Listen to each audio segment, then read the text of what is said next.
Break চেকআপের সব কাজ দেখছি। আমি সামনে আপনাকে প্রথমে সামনে সাসপেন্সার দেখাচ্ছি। দেখতে পাচ্ছেন সকারের অবস্থা দেখুন, সকারে পুরো লিকেজ হয়ে কিট কেটে বেরিয়ে গেছে। এটা আপনার ডান দিক, আমি বাঁ দিকটাকে আপনাকে দেখাচ্ছি। এই দেখুন বাঁ দিক দেখতে পাচ্ছেন তেল বেরিয়ে কী হয়েছে, সকারের তেল বেরিয়ে কিট আর কিছু নেই ভেতরে, বাঁ দিকের কিট কিছু নেই, কেটে পুরো বেরিয়ে গেছে। ঠিক আছে, এ লিং রড পুরো খারাপ আছে। লোহার আমের বুশ দেখুন কেটে বেরিয়ে গেছে ভেতরে, দেখতে পাচ্ছেন এর ভেতরে দেখতে পাচ্ছেন কেটে গেছে। এদিকটাও দেখুন সেম, এই দেখুন ধাইটা কাটা আছে, এ বুঝতে পারছেন বুশটা কাটাটা। আপনার স্টেবিলাইজার লিং রড। আচ্ছা, ব্রেক ডিস্কগুলোর অবস্থা খারাপ আছে, ব্রেক ডিস্ক পুরো জং খেয়ে গেছে। হ্যাঁ, ব্রেক ডিস্ক দেখুন জং খেয়ে গেছে, চেঞ্জ করলে ভালো হয়।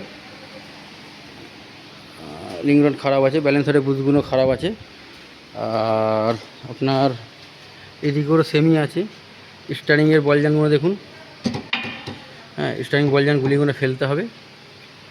হ্যাঁ, এটা হচ্ছে আপনার সামনে পজিশান।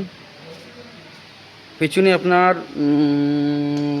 পেছন পজিশানে আপনার ব্রেক শু বা সিলিন্ডার পুরো ওকে, একদম ওকে কন্ডিশান আছে। ঠিক আছে, দুদিকেরই ওকে আছে। এটা হচ্ছে আপনার বাঁ দিক, আমি ডান দিকে আপনাকে আগে দেখিয়ে নিই।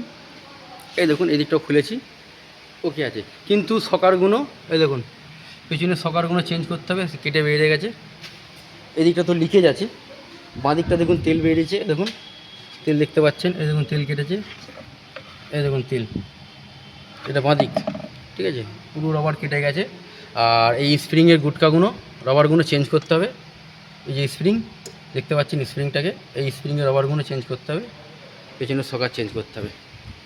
আর পেছনে ব্রেক শু সিলিন্ডার সব ওকে আছে, আমি এগুলোকে অ্যাডজাস্ট করে লাগিয়ে দিচ্ছি।